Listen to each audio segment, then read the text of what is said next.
I can't believe that, Audacity Summit is finally here.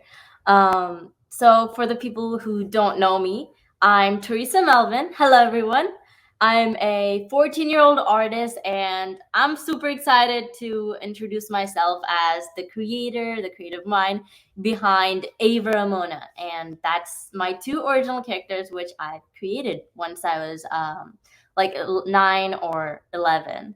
And I also created and am the host of Art and Chat, which is a YouTube live series featuring artists from around the world. So I'll talk about that more in a second.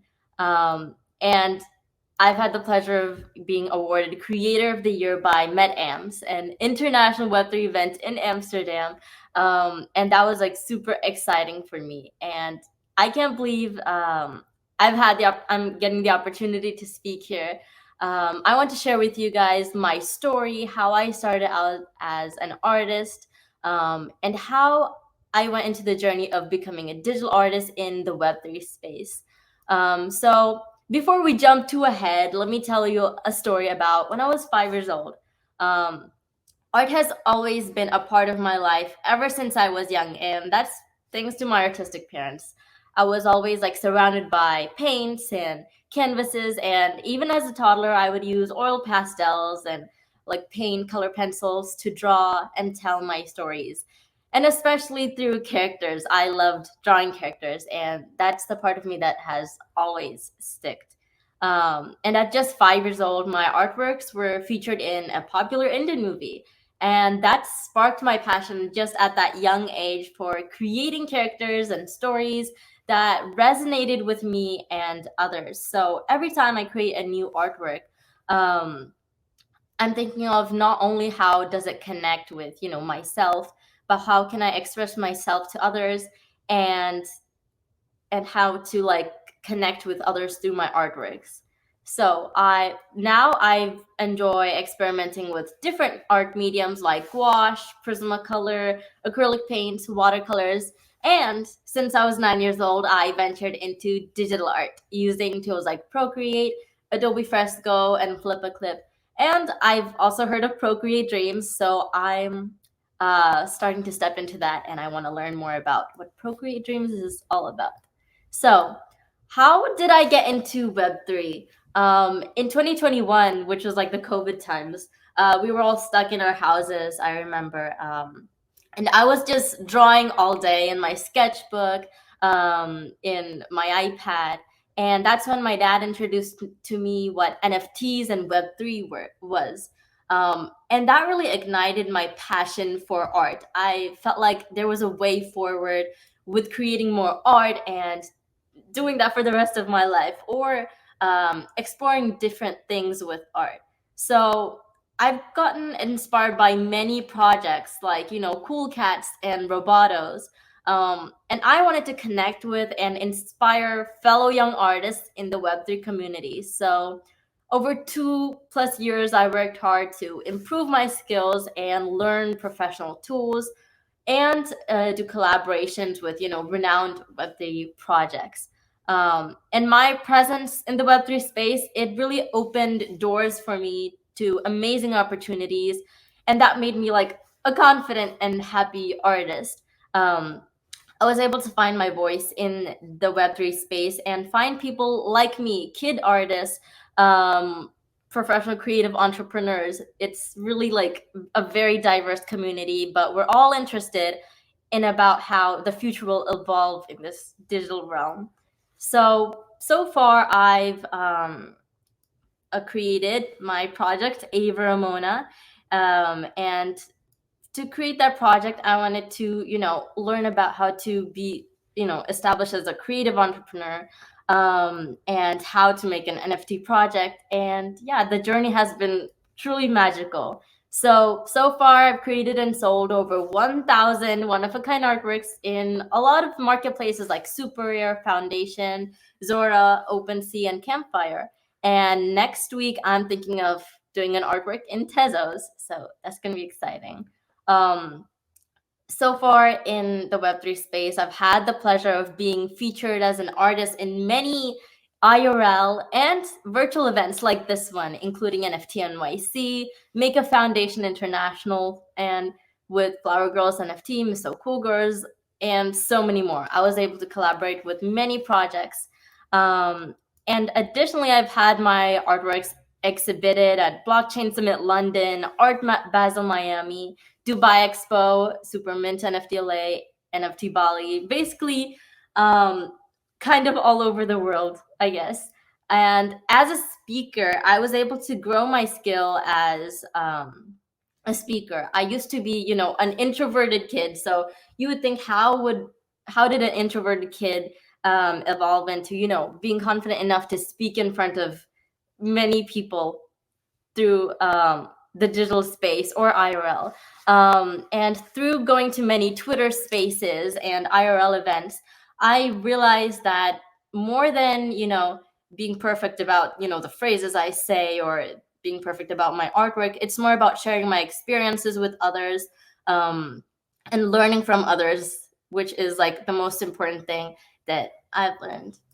And as a speaker, I've been to all of these events, and apart from my artistic endeavors, I'm also passionate about teaching other kid artists. And that's why I've created tutorial videos on Instagram and, small clips on YouTube about Procreate.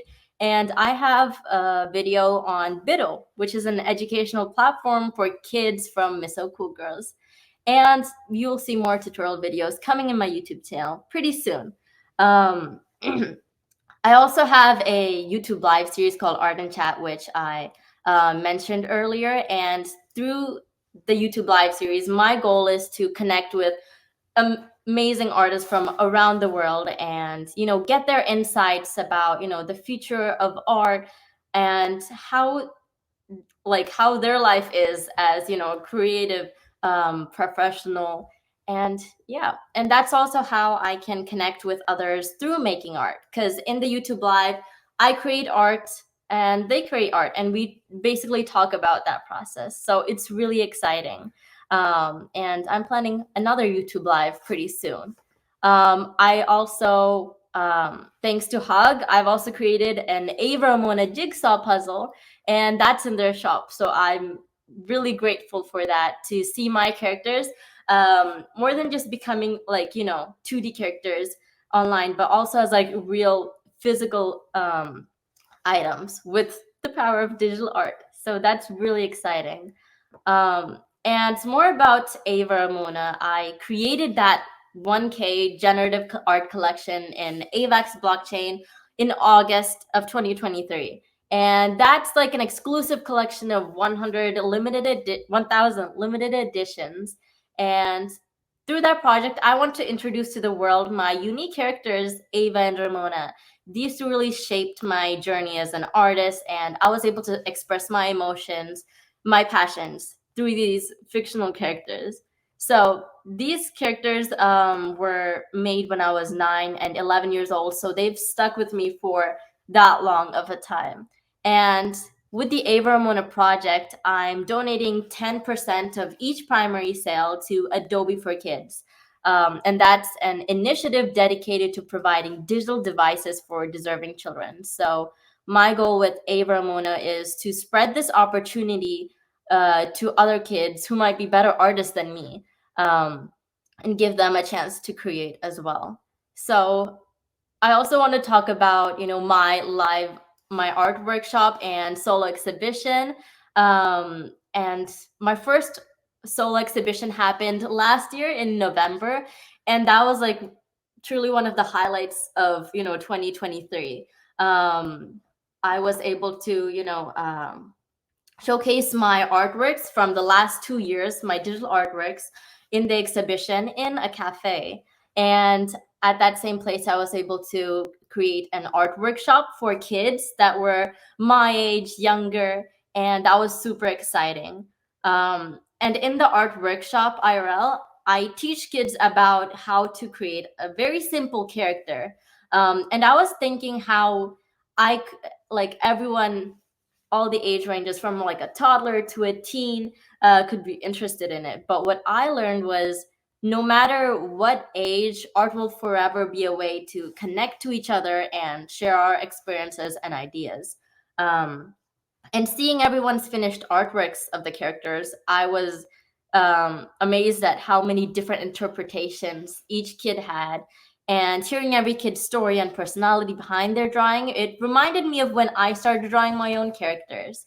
And that was, it really made me more passionate to want to do more art workshops. So I might do some more in the future, and I'm really excited about that. Um, and as a teenager and going to school, I have to manage multiple things, including homework.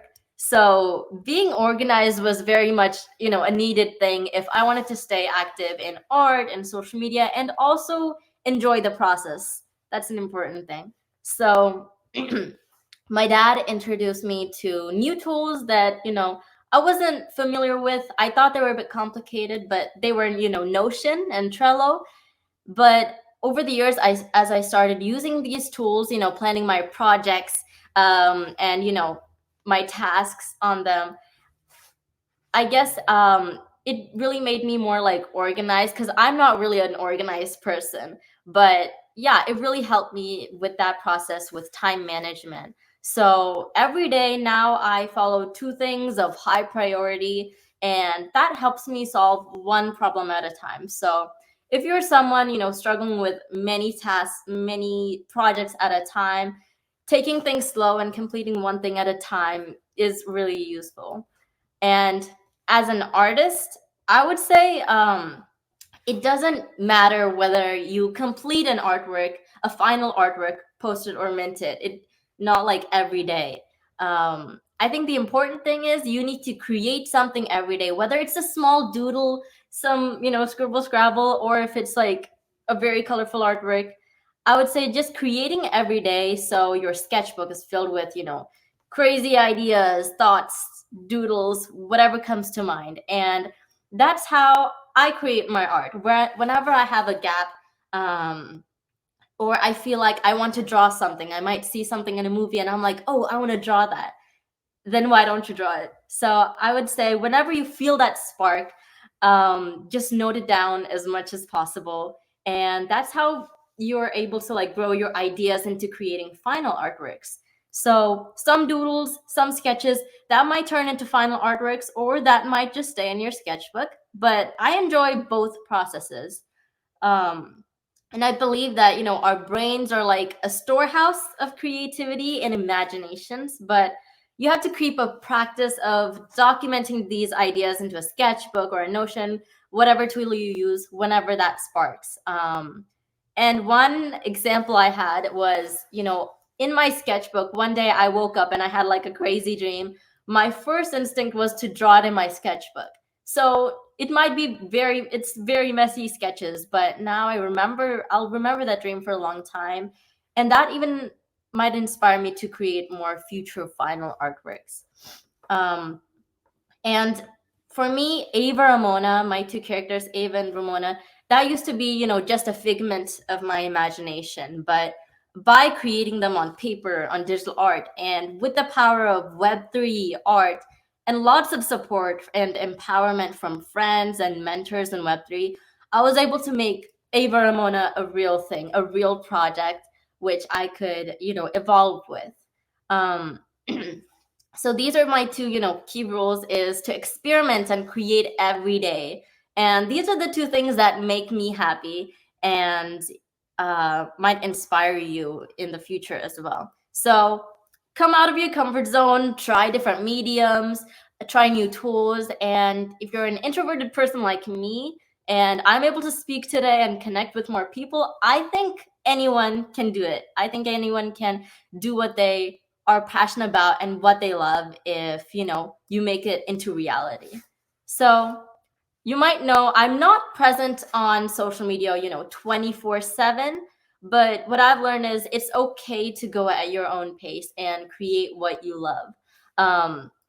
The core thing, posting on social media, or being an influencer, is not just to keep in mind that you have to keep on creating art, but more like create what you love is the most important thing.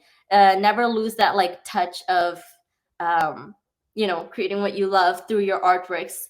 And yeah, that's how I guess I try to avoid burnout of creating a lot of artworks. I'm just at my own pace doing what I love, and slowly growing into maybe my future art career. So yeah, my all-time mission, I would say, is to learn every day and share every day whatever I learn. And that's a key thing. I'm not trying to hide anything. I want to share my experiences and my story with other kid artists, basically anyone. And this is how I learn from others as well. So I really love doing these talks and hearing these talks from other people. So what am I doing now and what am I doing in the future? I know I was not able to sell out my entire Ava and Ramona collection, but I will be donating, part of my sales to Adobe for Kids. And I'm also working on a portrait series in Foundation doing portraits. And I've done my first portrait of Betty, founder of Deadfellas. And with that portrait series, I want to raise fund for the Adobe for Kids initiative as well. And something super exciting is I'll be interviewing some amazing artists in my Art and Chat YouTube live sessions. And I'm super excited for that. I've been talking to an amazing artist, and I think you guys will be surprised. But yeah, I have some artists in the pipeline, so stay tuned for that. I'm also, exploring different things in digital art these days. So I'm planning more art tutorials to come, and some interesting collaborations, which I'll announce soon. And as I said, my first artwork in Tezos will be coming soon, probably next week. Also, I'm experimenting with a lot of like digital and physical AI artworks that this year. That's my main focus, to expand, I guess, my art into a lot of different mediums. I think that's important. If you're in art or in any field, experiment with different things, try new things, see what sticks, see what doesn't stick. So I'm really interested to explore ideas and art which are connected to fine art and tech. And I think that's the way we're going to move forward. Technology really enhances, I guess, an artist or whoever you are, a creator. It gives you, a place to shine or connect with others with the same experiences as yours. And that's why I really love this space. So thank you so much for listening, everybody. I really appreciate it. And if you want to connect with me, you can find my Ava Ramona collection, which is www.avaramona.art. And you can follow me on my socials, Instagram and Twitter, Teresa Melvin Art. So thank you so much for this amazing opportunity. I couldn't be more grateful. And I'm so, grateful for, the virtual gallery I have now of Ava Ramona through Audacity. So thank you so much. It's like a dream come true, really.